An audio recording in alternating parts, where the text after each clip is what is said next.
பல்வேறு மாவட்டங்களில் நடைபெற்ற நிகழ்வுகளை களத்தின் மதிமுகம் பகுதியில் பார்க்கலாம்.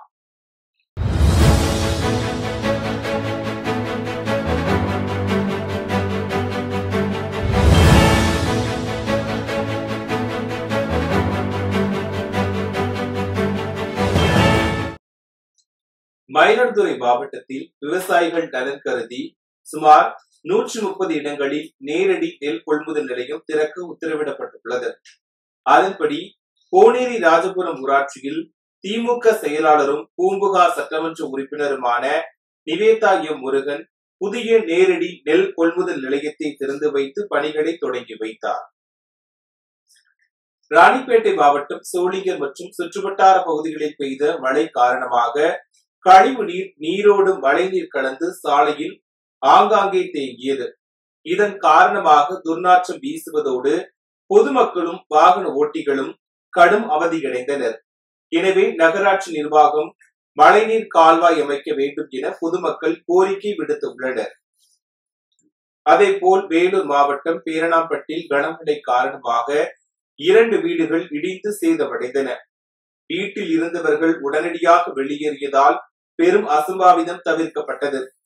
இது குறித்து சம்பவ இடத்தில் காவல்துறை மற்றும் வருவாய்த்துறையினர் விசாரணை மேற்கொண்டனர்.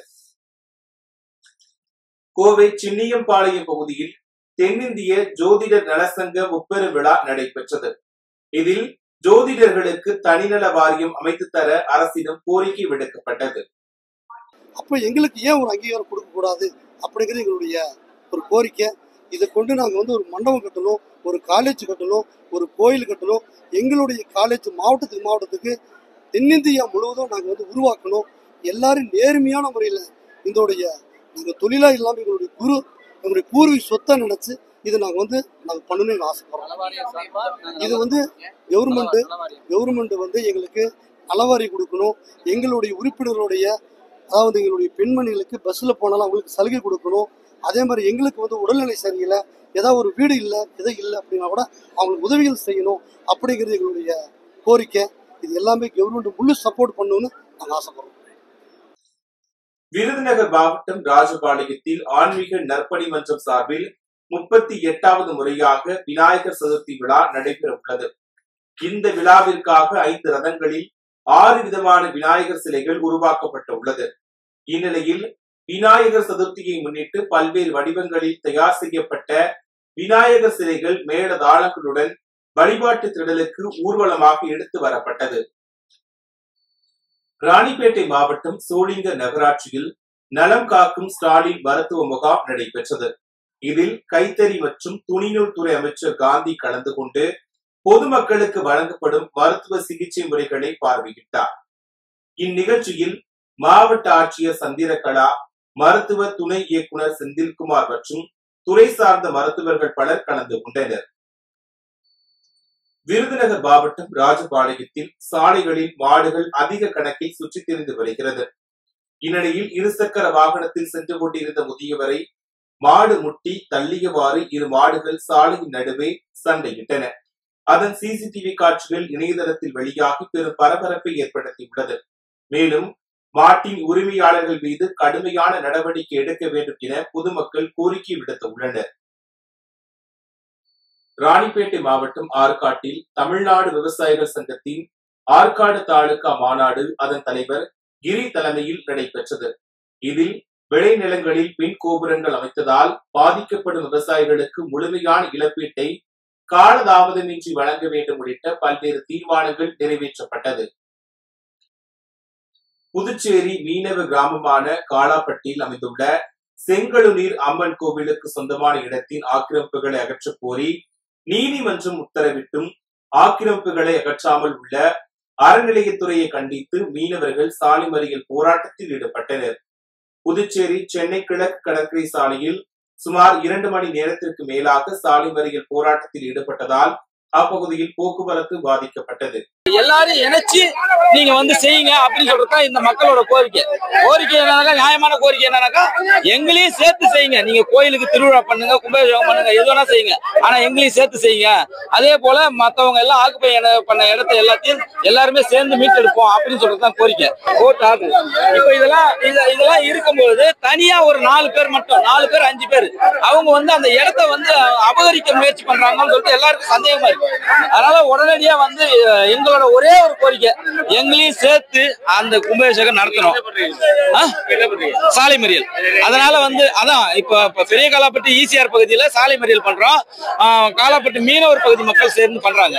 இது வந்து ஜாதி ரீதியா பார்க்க தேவையில்ல, ஆனா அவங்க 4 பேர் மட்டும் செய்யறதால எல்லாருமே சேர்ந்து எங்களையும் சேர்த்து செய்யணும்னு சொல்றதுதான் ஒரே ஒரு கோரிக்கை. மயிலாடுதுறை நகராட்சி சார்பில் பிளாஸ்டிக் பொருட்கள் பயன்பாடுகளை தவிர்ப்பது மற்றும் அதற்கான மாற்றுப் பொருட்கள் குறித்த விழிப்புணர்வு பேரணி நடைபெற்றது. மாவட்ட ஆட்சியர் ஸ்ரீகாந்த் துவக்கி வைத்த இந்த பேரணியில் 500க்கும் மேற்பட்ட மாணவ மாணவிகள் கலந்து கொண்டு பிளாஸ்டிக் ஒழிப்பு விழிப்புணர்வு பதாகைகளை ஏந்தியபடி பேரணியாக சென்றனர். வேலூர் மாவட்டம் ஆட்சியர் அலுவலகம் எதிரே மத்திய மாநில அரசு அனைத்து துறை பணியாளர் கூட்டமைப்பினர் கண்டன ஆர்ப்பாட்டத்தில் ஈடுபட்டனர். அப்போது SC ST பிரிவினருக்கு பதவி உயர்வில் இடஒதுக்கீடு வழங்க வேண்டும், குரூப் டி பணியிடங்களை மீண்டும் அரசு பணியிடங்களாக அறிவிக்க வேண்டும் உள்ளிட்ட கோரிக்கைகளை வலியுறுத்தினர். தமிழ்நாடு அரசு எங்களை ஏமாற்றுவதாகவே நாங்கள் உணர்கிறோம். ஆகவே இதை உடனடியாக தமிழ்நாடு அரசு 16(4A) தமிழக மாநில அரசு பணிகளில் நிறைவேற்ற வேண்டும். அதுவரை இந்த கூட்டமைப்பினுடைய போராட்டம் ஓயாது. நாங்கள் அனைவரும் இன்னும் இருக்கின்ற சங்கங்களை எல்லாம் இணைத்து தமிழ்நாடு முழுவதும் இளைஞர்களையும் மக்களையும் இது தொடர்பான ஒரு பிரச்சாரத்தை இயக்கத்தினை நடத்தி நாங்கள் இதை பெறும் வரை ஓயமாட்டோம் என்று கூட்டமைப்பின் வாயிலாக தெரிவித்துக் கொள்கின்றேன். தமிழகம் தழுவிய அளவில் சென்னையிலே ஒரு மாபெரும் பேரணியினை, கோட்டையை நோக்கிய பேரணி ஆர்ப்பாட்டத்தினை நாங்கள் நடத்த திட்டமிட்டிருக்கிறோம். அதை ஒருங்கிணைப்பாளர்கள் கலந்து பேசி தேதியை நாங்கள் விரைவிலே அறிவிப்போம்.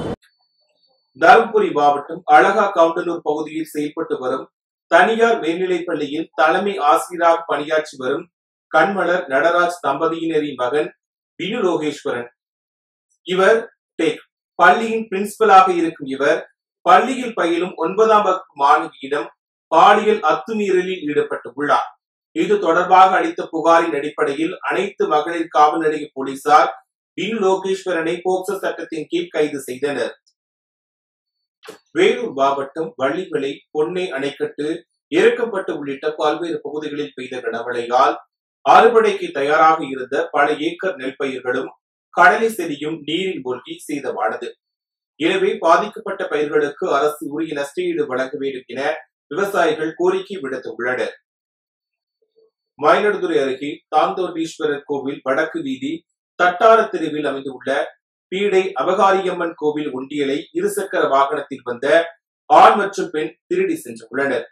இது தொடர்பான CCTV காட்சிகள் வெளியாகி பரபரப்பை ஏற்படுத்தியுள்ள நிலையில் இந்த சம்பவம் தொடர்பாக மயிலாடுதுறை போலீசார் விசாரணை மேற்கொண்டு வருகின்றனர்.